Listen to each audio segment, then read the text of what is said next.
नमस्कार.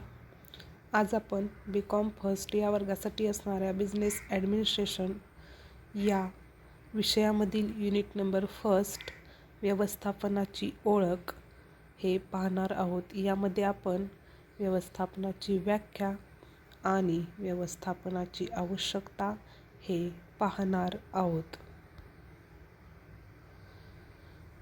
व्यवस्थापनाची व्याख्या आणि वैशिष्ट्ये खाली दिलेली आहेत. व्यवस्थापनाच्या वेगवेगळ्या विचारवंतांनी व लेखकांनी व्यवस्थापनाची वेगवेगळी व्याख्या केलेली आहे. त्यातील काही ठळक आणि महत्त्वाच्या व्याख्या खालीलप्रमाणे मांडलेल्या आहेत. त्यातील पहिली व्याख्या आहे, विशिष्ट उद्देशांच्या प्राप्तीसाठी कर्मचाऱ्यांना प्रेरित, नियंत्रित करण्याचे कार्य म्हणजे व्यवस्थापन होय. त्यानंतर दुसरी व्याख्या आपल्याला सांगता येईल की मानवी साधनांचा वापर करून व्यवसायाची उद्दिष्टे ठरवणारी प्रक्रिया म्हणजे व्यवसाय व्यवस्थापन होय. त्याच्यानंतर तिसरी व्याख्या बघावायची झाल्यास व्यवसायाची उद्दिष्टे गाठण्यासाठी व्यवसायाने केलेले कार्य किंवा प्रयत्न म्हणजे व्यवसाय व्यवस्थापन होय. अशा प्रकारे व्यवस्थापनाच्या वेगवेगळ्या शास्त्रज्ञांनी व संशोधकांनी केलेल्या व्याख्या आपल्याला आढळून येतात. याच व्याख्येवरून व्यवस्थापनाची काही वैशिष्ट्ये देखील सांगता येतात. त्यातील व्यवस्थापनाची काही ठळक वैशिष्ट्ये आपण पुढील प्रमाणे बघणार आहोत. व्यवस्थापनाची वैशिष्ट्ये. त्यामध्ये पहिलं वैशिष्ट्य आहे भरीव फलिते. तर फलिते म्हणजे काय, तर आर्थिक फल. यामध्ये आर्थिकदृष्ट्या अपेक्षित आणि भरीव फलप्राप्ती करणे हे व्यवस्थापनाचे मुख्य लक्ष्य असते.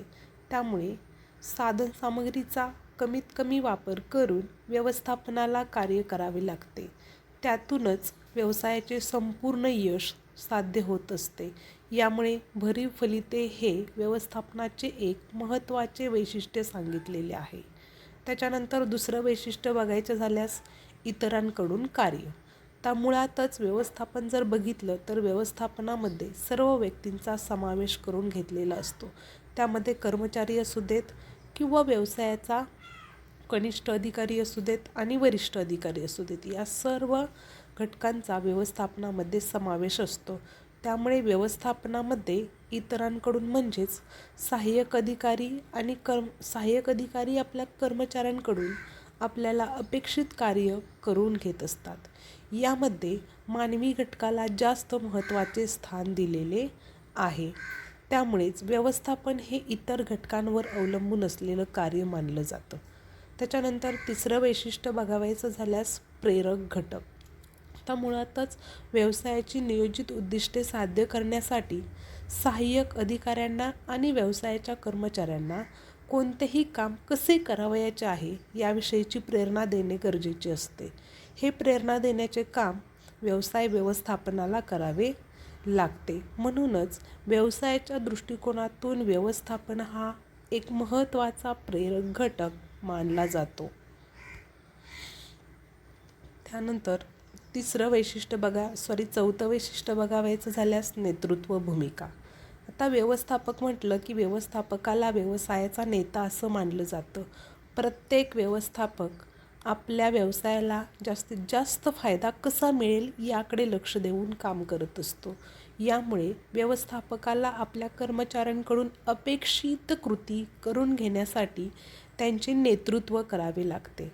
त्यासाठी व्यवस्थापनाला गतिमान नेतृत्वाची भूमिका वठवावी लागते. गतिमान नेतृत्व म्हणजे व्यवस्थापनाला सतत कार्यशील असणं गरजेचं असतं. त्याच्यानंतरचं वैशिष्ट्य हेतुनिष्ठ. तर मुळातच व्यवस्थापन जर बघितलं तर व्यवस्थापनाचा संबंध व्यवसायाच्या प्रत्येक कार्याशी आणि त्या कार्याच्या मुळाशी येत असतो. यामुळे व्यवस्थापनाच्या प्रत्येक कार्याचा विशिष्ट हेतू ठरलेला असतो. तो हेतू साध्य करण्यासाठी व्यवस्थापनाला प्रयत्न करावे लागतात. यावरच व्यवस्थापनाचे यश अवलंबून असते. यामुळे व्यवस्थापनाला सतत हेतुनिष्ठ आणि कार्यनिष्ठ असावं लागतं. त्याच्यानंतरचं वैशिष्ट्य आहे सामूहिक क्रिया. तर व्यवस्थापन ही समूहाने केल्याशिवाय पूर्ण होऊ न शकणारी प्रक्रिया आहे. त्यामुळेच व्यवस्थापन ही एक सामूहिक क्रिया मानली जाते. व्यवस्थापन हे सर्व अधिकारी व कर्मचारी यांच्या मनपूर्वक सहकार्यावर व सक्रिय सहभागावर अवलंबून असते. याचाच अर्थ असा की व्यवस्थापन करत असताना कर्मचारी आणि वरिष्ठ अधिकारी यांच्यामध्ये कोणत्याही प्रकारचा भांडणतंटा किंवा संघर्ष होता कामा नये. प्रत्येकाने प्रामाणिक हातभार व्यवस्थापनासाठी लावला जावा. यासाठी व्यवस्थापन हा एक संघ असल्यामुळे ती सामूहिक क्रिया मानली जाते.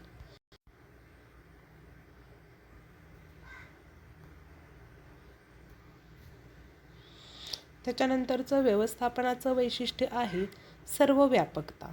तर व्यवस्थापनाची तत्त्वे, तंत्रे आणि सिद्धांत हे जर आपण पाहिले तर या सर्व ठिकाणी व्यवस्थापन समान प्रमाणात लागू होतं.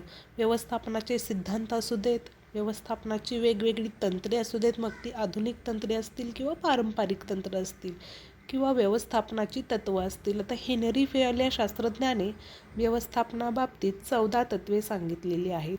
ही सर्व तत्त्वे प्रत्येक क्षेत्रासाठी सारख्या स्वरूपात महत्त्वाची मानली जातात. मग ते क्षेत्र राजकीय असू देत, सामाजिक असो, धार्मिक असो, सांस्कृतिक, या सर्व क्षेत्रांना व्यवस्थापन सारख्याच प्रमाणामध्ये लागू होत असते.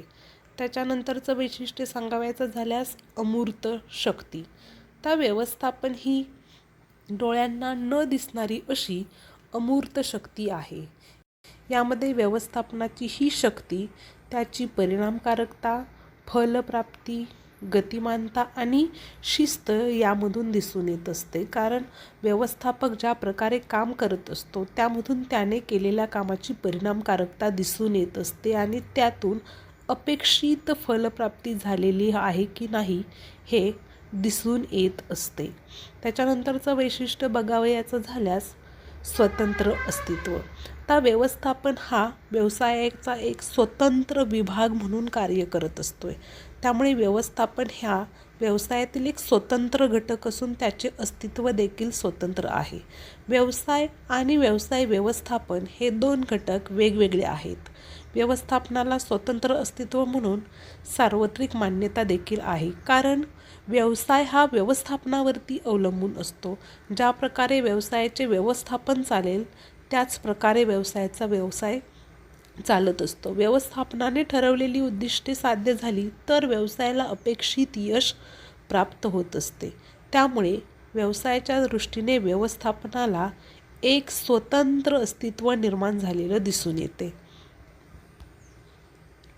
त्याच्यानंतरचं वैशिष्ट्य आहे सातत्यपूर्ण प्रक्रिया. तर व्यवस्थापन आणि व्यवसाय या दोन घटकांचा जर विचार करावयास गेलं तर व्यवस्थापनामध्ये खंड पडून चालणार नाही. कारण व्यवस्थापनावरती संपूर्ण व्यवसाय अवलंबून असल्यामुळे जी उद्दिष्टे व्यवस्थापनाने ठरवलेली आहेत ती उद्दिष्टे व्यवस्थापन ठरवलेल्या वेळेमध्ये आणि कमीत कमी साधनसामग्रीमध्ये पूर्ण करण्याचा प्रयत्न करत असते.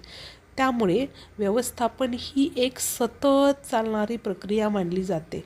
त्यामध्ये कोणत्याही प्रकारचा खंड पडल्यास व्यवस्थापनाने ठरवलेली उद्दिष्टे पूर्ण होऊ शकत नाहीत आणि जर उद्दिष्टे पूर्ण झाली नाहीत तर त्याचा तोटा प्रत्येक व्यवसाय संघटनेला सहन करावा लागतो. म्हणून व्यवस्थापनाला आपले काम सतत सुरू ठेवावे लागते. त्याच्यामध्ये सतत सातत्य निर्माण करून व्यवसायाला सक्रिय स्थान निर्माण करून द्यावयाचे असते. त्याच्यानंतरचं व्यवसाय व्यवस्थापनाचं वैशिष्ट्य बघितलं तर गतिमान क्रिया. तर जसं व्यवस्थापन हे सतत चालणारी प्रक्रिया आहे तसंच व्यवस्थापन ही सतत विकसित होणारी क्रिया देखील मानली जाते. कारण व्यवस्थापनाची तंत्रे, तत्त्वे, व्यवस्थापनाचे स्वरूप, सिद्धांत इत्यादीमध्ये काळानुसार नवे नवे बदल होत असतात आणि जसं जसं नवनवे बदल होत असतात तसतसं व्यवस्थापनाला देखील ते नवीन बदल आत्मसात करावे लागतात. जर पारंपरिक बदलानुसार व्यवस्थापन करावयाचं गेल्यास व्यवसायाला थोड्याफार प्रमाणात तोटा देखील होऊ शकतो. परंतु जर व्यवस्थापनाने गतिमान क्रिया वापरली, काळानुसार व्यवस्थापनामध्ये बदल केला तर त्या व्यवसायाला अपेक्षित फलप्राप्ती निर्माण होत असते. त्यामुळे प्रत्येक व्यवसाय व्यवस्थापन करणारा व्यक्ती म्हणजे व्यवस्थापक आपल्या व्यवस्थापनामध्ये गतिमानता आणण्याचा प्रयत्न करत असतो. अशा प्रकारे वरील सर्व वैशिष्ट्यांवरून व्यवस्थापनाचे व्यापक स्वरूप व्यवसायाच्या दृष्टिकोनातून असलेलं आपल्याला दिसून येतं.